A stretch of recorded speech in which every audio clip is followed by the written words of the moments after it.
E eu queria que você abrisse em Lucas 14, onde nós vamos falar a respeito da dinâmica do céu. Aliás, eu estava meditando na palavra para ministrar aqui. E, na verdade, na minha cabeça primeiro veio aquilo que vai estar no capítulo seguinte, que é Lucas 15. Nós vamos ler Lucas 14. Mas em Lucas 15 você vai encontrar 3 parábolas do reino. 3 parábolas que falam a respeito do perdido. Então você tem a parábola da dracma perdida. Quem já ouviu falar da parábola da dracma perdida? Né? Da moedinha, né? Que alguém perde essa moeda, eram 10, uma se perde e a pessoa, né, vai buscar na casa atrás daquela moeda. Depois vem a parábola das... das 100 ovelhas, da 100ª ovelha, né, da ovelha perdida. E depois vem a parábola do filho pródigo. Agora, o que as 3 parábolas têm em comum? Elas falam de você buscar, de você resgatar. E eu estava ministrando a respeito disso. E o Espírito Santo estava falando ao meu coração que o reino dos céus, na verdade, consiste em buscar os perdidos. Amém? O reino dos céus consiste em você alcançar as pessoas. Então veja, eu sei que há uma dimensão do Evangelho onde ele é pessoal e há uma transformação nas nossas vidas, mas e é interessante que na Bíblia é assim também. Se você olha na velha aliança, todo o Antigo Testamento, toda essa parte da sua Bíblia, até a vinda de Jesus, ela fala de uma relação de Deus com você, fala daquilo que Deus quer transformar na sua vida, é Deus te corrigindo, é Deus te preparando. Mas aí quando Jesus chega e ele estabelece a nova aliança, algo muda, porque o Evangelho deixa de ser para dentro, mas passa a ser um Evangelho de expansão. E Jesus, quando ele chega, ele fala: nesse momento é chegado o reino dos céus, aqui eu estou inaugurando o reino dos céus. Ou seja, como se todo o tempo no Velho Testamento fosse uma preparação para a vinda do reino, mas agora que o reino foi estabelecido, a ordem é: vá, ide, fazei discípulos, prega o evangelho. Agora que o reino foi estabelecido, nossa missão é povoar esse reino. Amém, irmãos? Então veja, estar no reino dos céus é estar nesse constante avanço, nesse constante crescimento. Aliás, a Bíblia fala que as portas do inferno não prevaleceriam contra o reino. E se você observar no mundo espiritual, existem apenas 2 reinos. Existe o reino dos céus e existe o reino das trevas. E a maneira de povoar o reino dos céus é saqueando aqueles que estão ainda vivendo no reino das trevas. E os irmãos já sabem, eu já falei isso muitas vezes aqui, nós não viemos fazer obra nenhuma, né? Já está tudo pronto. Nós viemos, na verdade, andar em boas obras. Mas se você parar para pensar, se a igreja não veio estabelecer obra nenhuma, veio simplesmente desfrutar aquilo que o Filho já fez, qual que é o papel da igreja? Nosso papel é colocar pessoas nesse reino. O nosso papel é buscar a dracma perdida, é buscar a ovelha perdida, é buscar o filho pródigo. É isso que é a missão, a grande comissão da igreja nos dias de hoje. Esse é a mensagem do reino dos céus. Amém. Nada mais é o reino. E agora Lucas 14 vai falar uma parábola, mas vai falar a respeito do reino. Então, se você acompanhar a partir do verso 16... diz assim: porém ele disse, um certo homem fez uma grande ceia e convidou a muitos. Deixa eu dizer, o reino dos céus nada mais é do que um banquete que o Pai está preparando para nós, amém? As bodas do Filho, o casamento de Jesus Cristo com a sua igreja. Mas essa festa é preparada pelo Pai, irmãos. A Bíblia fala que desde a fundação do mundo o Senhor já havia concebido todas as coisas. E aí, como toda pessoa que prepara uma festa, eu acredito que a grande alegria de um anfitrião é ter uma casa cheia, amém? Você sabe, irmãos, eu, quando morava no Brasil, minha esposa e eu, nós tivemos o privilégio de poder desenhar a nossa casa, né? E assim, uma boa parte da casa foi destinada a uma área de lazer, e eu idealizava aquele, hoje chamam de espaço gourmet, né? E eu ficava imaginando a piscina cheia com os amigos e a churrasqueira, né? Sem parar. Os irmãos sabem que eu sou desse negócio, né? Da churrasqueira e a festa. E você sabe, eu confesso para os irmãos que eu tinha uma grande frustração, porque eu não tinha essas festas. Eu não sei porquê, mas isso simplesmente não aconteceu. Eu preparei todo o ambiente, eu tinha o desejo de ter a casa cheia. Hoje eu me realizo com a igreja aqui na minha casa, a casa cheia para mim, isso é maravilha. Mas eu queria isso lá. E você sabe, todo anfitrião, toda pessoa que prepara uma festa, a grande expectativa dela é a casa cheia. Todo aquele que faz uma grande festa, você imagina, Deus, ele prepara uma festa. E agora no verso 17, e a hora da ceia mandou o seu servo dizer aos convidados: vinde, que já está tudo preparado. Deixa eu dizer, já está tudo preparado, meus irmãos. Já está tudo preparado. O Cordeiro já fez toda a obra, irmão. Já está preparado. Já está preparado. Quando você convida alguém para o Evangelho, não é para ele fazer um tipo de obra, não. Você convida para desfrutar das obras do Cordeiro, que já estão prontas desde a fundação do mundo. Sabe, essa é a perspectiva correta. E é interessante porque na cabeça das pessoas, quando elas chegam na igreja e quando dá o clique nelas, que ela realmente decide ser um super crente, ela quer fazer alguma coisa, né? Mas na verdade a gente veio desfrutar daquilo que já estava pronto. O convite para aceitar Jesus é um convite para desfrutar. Por que as pessoas têm ainda muito receio? Por que as pessoas têm muita barreira para aceitar Jesus Cristo, para querer ir para a igreja? Porque elas acham que vai ser um tipo de jugo, de trabalho, de peso que nós vamos colocar na vida delas. Agora o apóstolo Paulo, ele fala: olha, Deus não te deu um espírito de medo, para outra vez você se colocar debaixo de um espírito de escravidão. Não, nós somos livres. Você veio convidado para uma festa, porque o pai quer dar um banquete e ele quer compartilhar a sua herança contigo, amém? Amém. Sabe, você pode estar aqui na casa, mas pode ainda estar com a mentalidade do escravo. Se você ainda não entendeu isso, que nós fomos chamados para um banquete, você pode, ao invés de estar desfrutando, você pode estar achando que você veio trabalhar aqui. Mas nós viemos para desfrutar das obras que Deus preparou. Está tudo preparado, irmão. Não tem nada para você fazer, só desfrutar, amém? É que a gente às vezes acha que desfrutar não é fazer nada, né?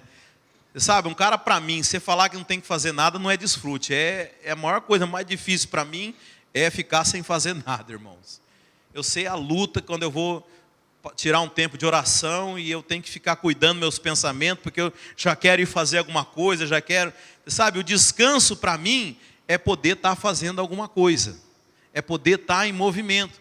Então veja, quando a gente fala de desfrutar, não é que você não vai mais fazer nada, mas você faz no descanso, você faz no deleite, você faz no desfrute daquilo que já está preparado, amém? Quando você vai tirar férias, eu sei que tem gente que gosta de ficar dormindo as férias inteiras, né? Mas tem um tipo de férias que você descansa fazendo um monte de coisa. É ou não é, Simone? Simone foi para Nova York com a irmã dela. Em 4 dias, visitou 50 museus. Foi um descanso, mas é um descanso prazeroso, é um descanso com atividade. É isso que Deus chama, que Deus nos convida. Não é que a gente vai ser agora um povo que não vai fazer absolutamente nada, mas você descansa desfrutando daquilo que está pronto, entendeu? Aliás, se você não fizer nada, você não desfruta. Eu sei que é paradoxal, né? Mas o desfrute é quando você faz e você descobre que o Pai já fez para você. Ele deixou pronto para você, amém? Deus manda você evangelizar uma família, aí você chega lá e a pessoa fala: mas olha, Deus já estava tocando no meu coração, eu estava pedindo a Deus para chegar um homem ou uma mulher de Deus aqui. Você vai só para descobrir que está pronto. Mas se você não vai, você não descobre, entenderam, irmãos? Se você não ora para a pessoa ser curada, você não descobre que Deus já tinha feito no seu lugar, mas deixou só para você abrir o presente, amém? Amém. Aleluia. Então veja, Voltar lá no 16. Um certo homem fez uma grande ceia e convidou a muitos. E à hora da ceia mandou o seu servo dizer aos convidados: vinde, que já está tudo preparado. E todos a uma começaram a escusar-se. Disseram-lhe o primeiro: comprei um campo e importa ervê-lo, rogo-te que hajas por escusado. O outro disse: comprei 5 juntas de bois e vou experimentá-los, rogo-te que me hajas por escusado. O outro disse: casei, portanto não posso ir. E voltando aquele servo, anunciou essas coisas ao seu senhor. Então o pai de família, indignado, disse ao seu servo: saí depressa pelas ruas e bairros da cidade, e traze aqui os pobres, os aleijados, e mancos e cegos. E disse o servo: Senhor, feito está como mandaste, e ainda há lugar. E disse o Senhor ao seu servo: saí pelos caminhos e valados, e força-os a entrar, para que a minha casa se encha. Amém?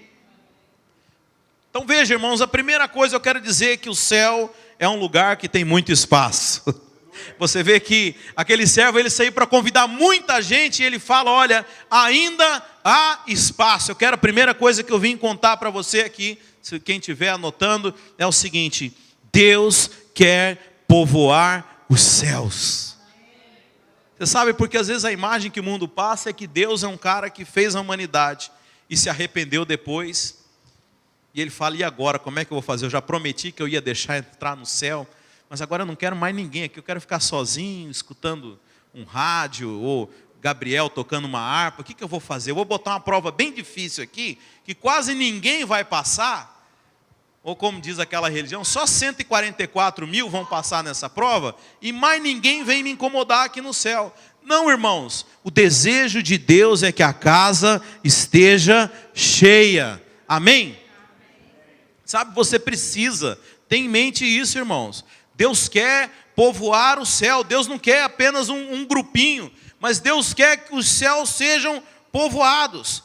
E veja, Deus deseja compartilhar a glória dele conosco. Deus deseja compartilhar esse banquete. Efésios 2, eu amo esse capítulo de Efésios, que fala que Deus nos escolheu para mostrar nos séculos vindouros a sua bondade para conosco. Amém? Eu fico pensando, né, na minha criatividade. É óbvio que Deus, ele não pode ser desafiado por ninguém e não precisa provar nada para ninguém.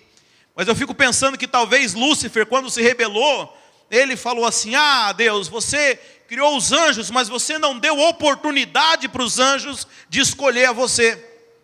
E aí Deus cria o homem e dá ao homem o livre-arbítrio. Fala: não, você vai poder escolher me servir ou não, mas eu vou mostrar o meu amor. Eu fico pensando que talvez Deus, o Lúcifer tenha questionado Deus, falar: ah, Deus, mas eu não sei se você é bom, né? Como ele questiona a Jó, né? Ele te serve porque você é bom. E Deus fala assim: não, eu vou mostrar o quanto eu sou bom para com eles.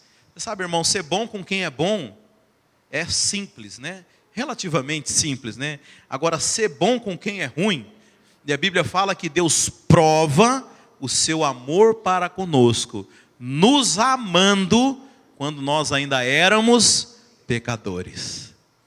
Está me entendendo? Deus não prova o amor dele agora que você está aqui. Deus não prova o amor dele porque o Elias virou pastor. Deus prova o amor dele quando você odiava ele. Quando a Bíblia fala que nós éramos inimigos de Deus. Porque no fundo é isso. Todo ímpio, ele é um inimigo. Ele não aceita esse convite. Aqui fala que aquele senhor ficou indignado. E Deus prova que ele nos ama, o amor dele, nos amando nessa condição, irmãos. Sabe, nunca duvide do amor de Deus. Nunca duvide do amor de Deus. Porque Deus te amava quando você nem era filho. Quando você era uma criatura. Quando você odiava Deus, Deus já te amava. Mas Ele quer te conquistar pelo amor dEle. Deus quer mostrar o amor dEle para conosco. E mais, quer mostrar que Ele é bom. Eu já falei isso. Deus não te abençoa porque você é bom. Deus te abençoa porque Ele é bom. Então nada a ver com você, irmão. Deus quer mostrar o quanto Ele é bom. E eu falo, papai, pode abençoar, pode mostrar mais. Mostra para aquele povo ali o quanto o Senhor é bom comigo. Mostra lá para aquele pessoal que está falando, olha lá, está falando mal de mim. Mostra o quanto que o Senhor é bom. Sabe, Deus quer mostrar a bondade dEle e escolheu a nós. Então esse é o convite para esse banquete celestial, irmãos. Agora é interessante que as pessoas começam a dar desculpas, né? Fala, não, eu estou muito ocupado, né? Eu tenho que trabalhar hoje, né? Eu estou muito cansado, eu não quero ir para esse banquete. E há uma missão aqui, há uma ordem que esse Senhor, Ele dá para os seus servos, que lá no verso 17, manda os servos dizerem aos convidados, vinde que já tudo está preparado. Você sabe, agora o convite muda. Porque às vezes as pessoas não venham, como eu falei aqui, não venham para a igreja porque acham que ainda eu já tenho tanta cobrança na minha vida, agora eu vou ter que fazer um monte de coisas lá na sua igreja, né? Eu sei que a ideia do novo convertido é chegar e falar assim, ok, pastor, me dá agora a lista do pode e do não pode, né? Me dá a lista do que eu tenho e que eu não tenho que fazer. Mas você sabe, a gente já tem tantas listas na nossa vida, né? Lista do casamento, a lista da paternidade, a lista do trabalho. E ele pensa assim, eu vou para a igreja para ganhar mais uma lista na minha vida. Mas não, Deus manda dizer que tudo já está preparado. Eu já fiz tudo, eu só quero te dar. Irmãos, será que tem alguém que ouvindo esta mensagem vai recusar o evangelho? Será que aqueles primeiros convidados, eles tinham uma ideia errada? Não, está me chamando para ir lá na casa dele, mas eu vou ter que ajudar, né? Lá em casa é assim, irmãos. Ajudar a limpar a churrasqueira, e eu estou tão cansado. Irmãos, fica à vontade, quiser cortar a grama também. Mas você sabe, às vezes é essa a ideia. E agora, aquele senhor, ele manda um reforço no convite. Não. Avisa a eles que está tudo pronto. Deixa eu dizer, essa é a mensagem da graça. Eu quero dizer que nós somos os servos da segunda chamada. Qual é a mensagem que nós temos hoje? Já está tudo feito no sangue do Senhor Jesus. Ah, mas eu não sei se eu estou qualificado, porque eu ainda tenho muitos defeitos. Já está tudo preparado. O seu lugar no céu já foi comprado pelo sangue. Não tem nada a ver com você. Deixa eu dizer, quando ele sai com esse segundo convite, a Bíblia fala que os convidados, eles vêm. Você sabe, a igreja precisa aprender a fazer o convite correto, irmãos. Você sabe, a maneira que a maioria de nós convida é um convite agressivo, é um convite que intimida as pessoas, e a pessoa, ela sempre se sente desqualificada. Não estou dizendo que a gente não viva a santidade, irmãos, mas a religião, ela cobra a santidade primeiro. Para entrar você tem que ser santo, mas o verdadeiro relacionamento com Jesus, você vem andar comigo e você vai mudar de natureza. Jesus foi para a casa de Zaqueu.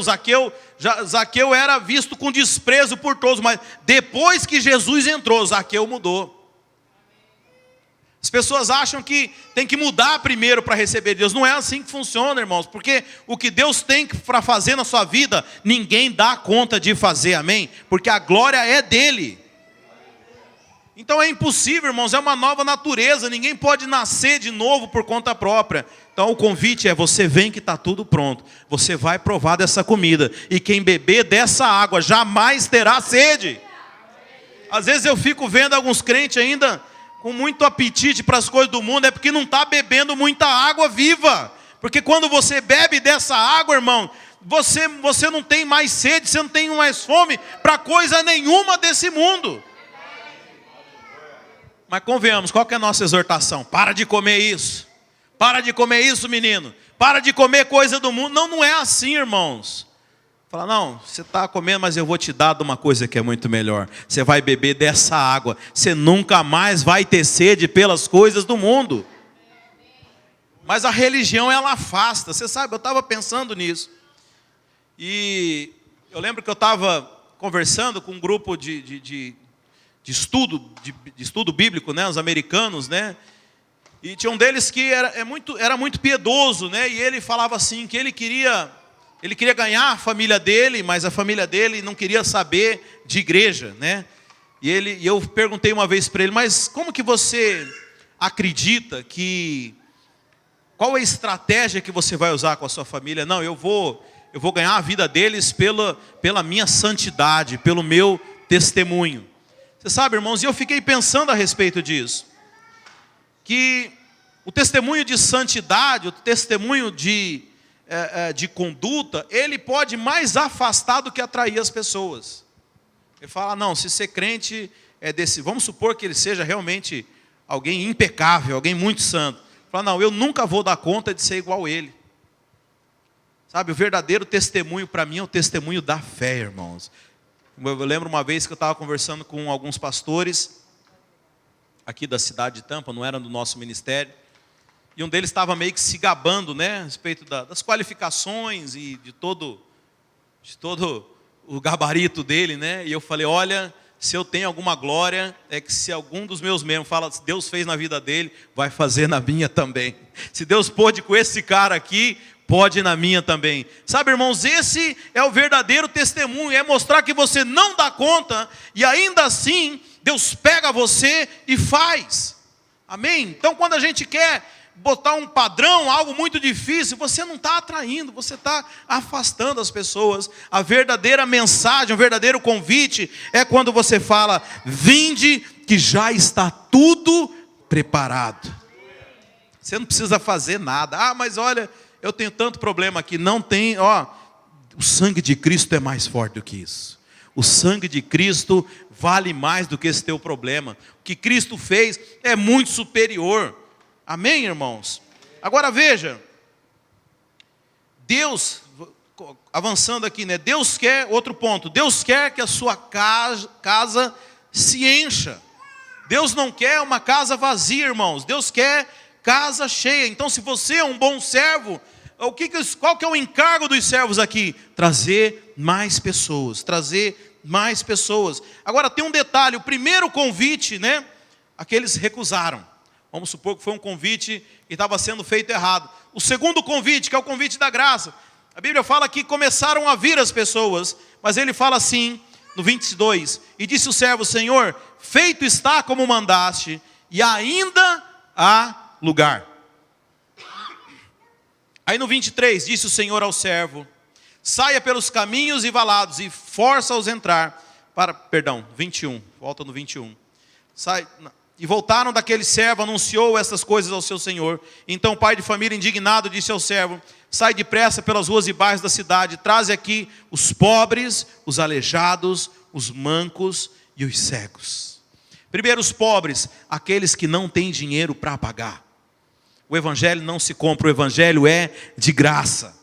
Né? Sempre tem aqueles que falam, esse evangelho que vocês pregam é muito barato. Não, não é barato, ele é de graça. A Bíblia fala lá em Isaías, aquele que não tem dinheiro, venha e compre ouro. Deixa eu falar, irmãos, o evangelho, ele é de graça. Mas aqui também, fala dos aleijados e mancos, o que é isso? Aqueles que não têm o andar correto, irmãos. O evangelho é para pecadores, o evangelho não é para aqueles que pensam que são santos. Estava numa festa ontem, conversando, eu falei, é tão paradoxal o evangelho, porque, as pessoas que eu estava conversando, porque se você sente que você não está qualificado, você pode entrar. Se você acha que você está qualificado, você não pode entrar. O evangelho é só para quem não merece. Não foi assim, irmãos, a gente fala com desdém dos fariseus, mas quem eram os fariseus? Eram os caras mais zelosos com a lei na época deles. Eles eram assim extremamente zelosos, eles conheciam a lei. Os discípulos de Jesus jejuavam uma vez por semana, eles jejuavam duas. Eles conheciam toda a lei, eles conheciam tudo da palavra de Deus, e na cabeça deles eles guardavam tudo certinho, irmãos. Deixa eu dizer, Jesus não veio para esses caras, eles não receberam nada de Jesus. Perdão. Quem recebeu de Jesus, irmãos? Aqueles que não mereciam, aqueles que tiveram fé. Aliás, os dois elogios que Jesus faz, você sabe, Voltando naquele assunto de santidade. Jesus nunca falou assim, olha, nunca se viu em Samaria nem em Jerusalém tanta santidade assim, como na vida desse fariseu. Mas é interessante que Jesus elogia a fé. Jesus elogiou a fé daquele centurião. Jesus elogiou a fé daquela mulher Ciro-fenícia. Agora, por que a fé deles era tão grande, irmãos? Porque nenhum dos dois eram judeus. Nenhum deles eram da aliança que Deus tinha com o povo judaico. E eles foram até Jesus para receber alguma coisa. Lembra a resposta que Jesus falou para aquela mulher Ciro-fenícia? Os irmãos estão acompanhando? Ela fala, olha, não é lícito eu tirar da mesa dos filhos, do pão da mesa dos filhos, para dar para os cachorrinhos. E ela fala, mas até das migalhas. Senhor, as migalhas que caem da sua mesa têm poder para curar a minha vida. Jesus falou, nunca vi uma fé como essa em lugar algum. Sabe, irmãos, porque Jesus, ele veio para salvar aquele que não dá conta. Se você dá conta de cumprir a lei, você não precisa de um salvador. É uma matemática muito simples, irmãos. Veja, eu não estou fazendo apologia de você viver uma vida errada, mas eu estou dizendo que a vida que você precisa viver é somente Deus que pode fazer na sua vida. A Bíblia fala que é Deus quem está nos santificando. E eu digo mais, a santificação só é possível quando você tira um véu sobre você. E Hebreus fala que o véu é a lei de Moisés. Só quando você enxergar a graça de Cristo, você vai conseguir uma transformação verdadeira na sua vida. Mas é interessante então, que Deus manda, que esse Senhor, Ele manda convidar todos. Aleijados, mancos, cegos. Quem que é o cego, irmão? Aquele que não enxerga, aquele que não conhece o Evangelho. Sabe, é esse que você tem que ir buscar, irmãos. O Evangelho da graça é para aquele que não merece. Esses que são os convidados. Eu sei que a gente fica ainda com aquela mentalidade, achar, não, fulano é mais certinho, eu vou chamar ele lá para a igreja. Não, o Evangelho é para coisa ruim mesmo, irmãos.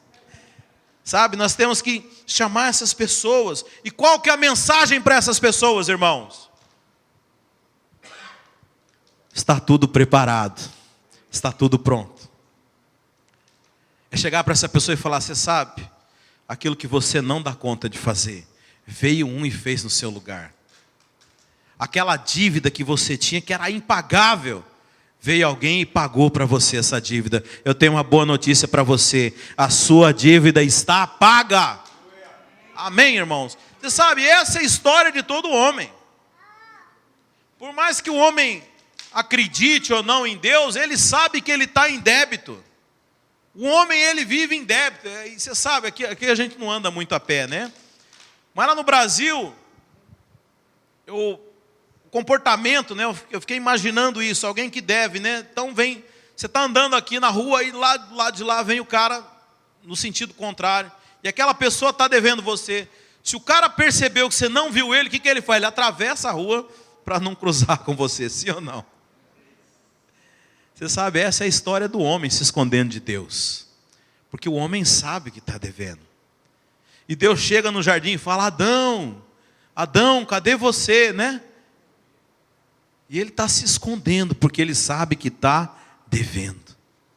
Você sabe por que as pessoas não vêm na igreja? Você sabe por que seu vizinho não aceitou o convite? Porque ele sabe que ele está devendo. E se eu for lá e Deus me vê, nossa, aí vai cair um raio na minha cabeça. Aí a maldição vai me pegar. Porque até aqui eu estava na minha moita aqui, Deus não estava me vendo, como se Deus não visse ninguém, né?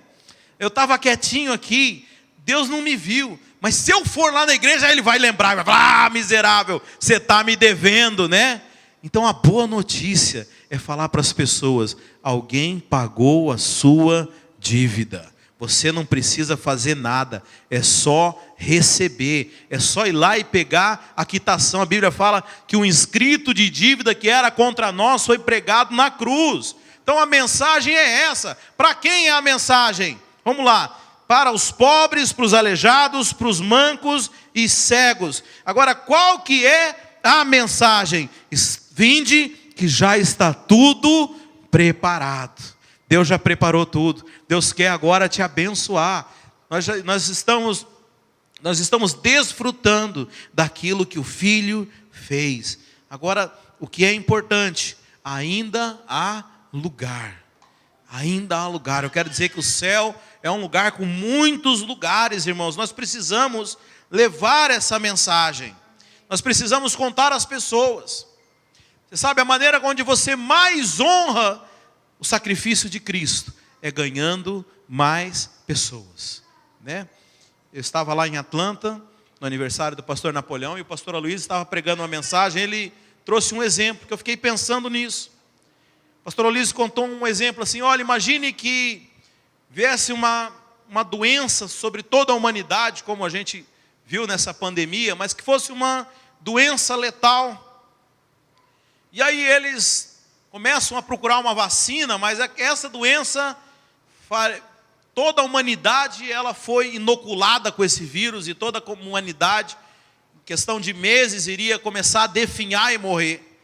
E aí eles começam a procurar essa vacina e descobrem que há apenas uma pessoa na Terra que possui uma autodefesa, desenvolveu uma autoimunidade. E essa pessoa é o seu filho. Não sei quem tem filho aqui, mas começa a pensar. E aí os cientistas chegam até você e falam assim: olha, nós precisamos do sangue do seu filho para poder desenvolver essa vacina e salvar toda a humanidade. Mas não pode ser uma gota. Eu preciso de todo o sangue do seu filho. Irmão, a humanidade ia morrer se dependesse de mim. Mas eu não daria meu filho. Mas vamos supor que seu filho falasse: não, pai, eu me sacrifico pela humanidade. Eu ofereço o meu sangue para salvar a humanidade. E aí assim se procede. Mas o seu filho, ele faz uma exigência. Ele falou: já que eu vou morrer pela humanidade, eu quero salvar toda a humanidade. Eu não quero morrer apenas por um grupo de pessoas. E todas as vezes que alguém receber essa vacina e souber, conte para ela que fui eu que dei a minha vida para que ela vivesse. E aí assim se procede. Eles dão uma anestesia para essa criança, retiram o sangue dela. Só de falar isso é ruim, né, irmãos? E aí pegam o sangue e fazem essa vacina. Mas aí você imagina que provavelmente a classe política, né, recebeu primeiro essa vacina, né? E eles começam a colocar um critério. Eles falam: não, eu vou escolher para quem eu vou dar essa vacina. E só quem fizer parte da minha denominação vai poder tomar essa vacina. Ou só quem seguir as regras que eu estabeleci vai poder tomar essa vacina. Ou então só quem, fomos os mais piedosos, né? Já que aquela criança deu essa vacina, só aqueles que forem iguais àquela criança, eu vou deixar tomar essa vacina. Sabe, irmãos, isso não é justo. Porque aquela criança deu sangue por todos. E ela não deu condições. Talvez uns falassem assim: não, nós vamos vacinar agora só aqueles que são bons, mas aqueles que estão nos presídios, aqueles que foram condenados criminalmente, nós não vamos vacinar. Mas não foi esse o acordo. A vacina era para salvar a todos.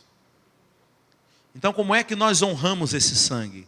Todas as vezes que alguém é salvo por essa vacina, você está honrando o sacrifício.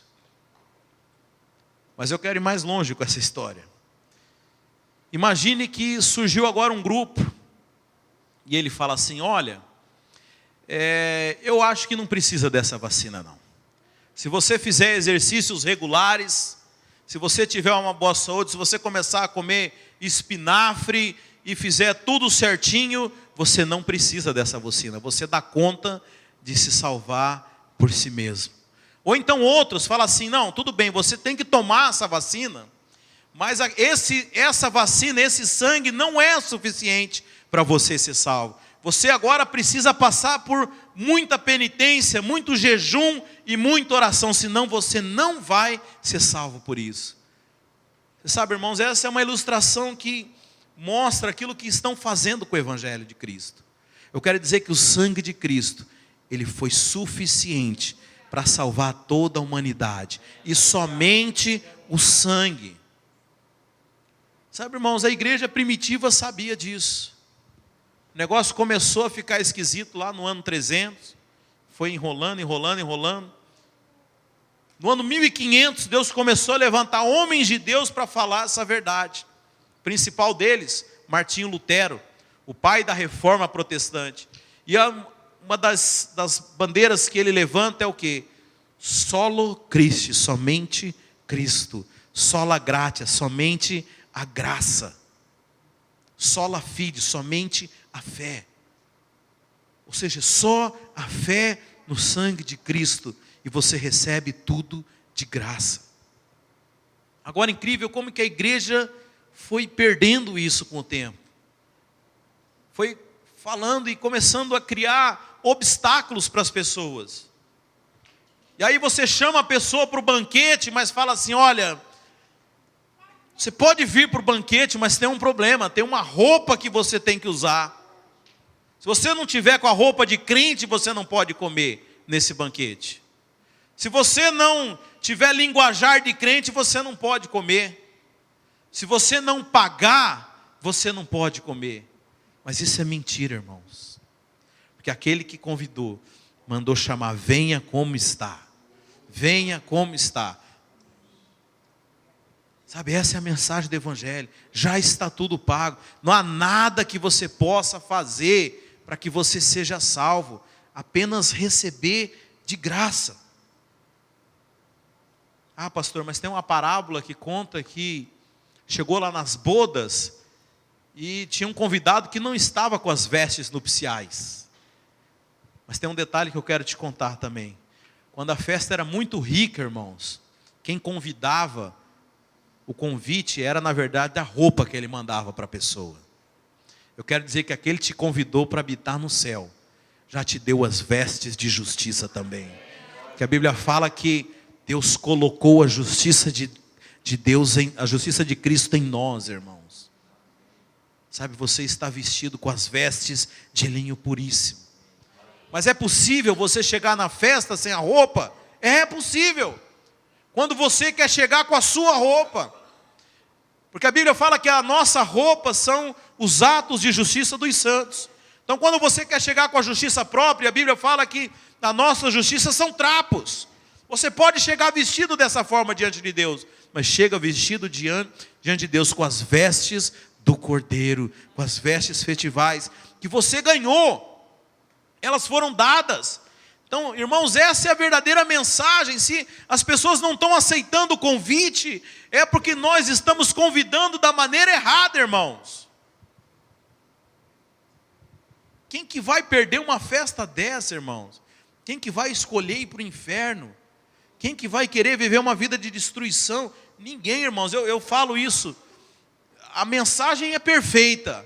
O problema ou está no mensageiro ou em quem está escutando. A gente não está se comunicando direito. Porque é uma mensagem irrecusável. Se eu chegar para qualquer pessoa e falar, olha, você quer ganhar $1 milhão? Alguém vai falar não? Se falar, manda internar, né? A não ser que ela duvide. E é o que acontece. A maioria das pessoas não acredita. É tão bom que pode não estar acreditando. Irmãos, mas nós temos que chamar as pessoas. E Deus manda chamar todos. Deus manda chamar. Ah, mas ele tem um caminhar errado. Não tem problema, pode chamar. Ah, mas ele é cego. Pode chamar. Pode chamar que o banquete é para todos. Tem lugar na casa. A casa é muito grande, o pai é muito rico. Mas aí por último, irmãos, no último verso, lá no 23.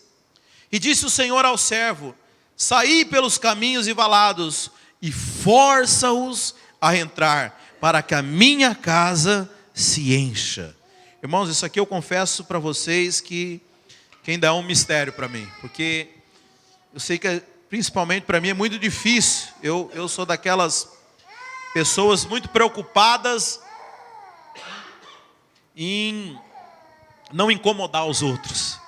Mas é curioso aqui que aquele Senhor fala, força-os a entrar.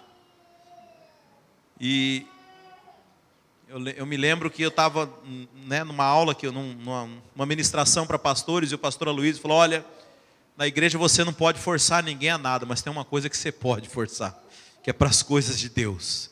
Você pode ser insistente, você pode meio que levar arrastado, porque a salvação é a vida dela que está em jogo. Nós não podemos negociar isso, irmãos. Nós não temos noção. A Bíblia fala que uma alma vale mais do que o mundo inteiro.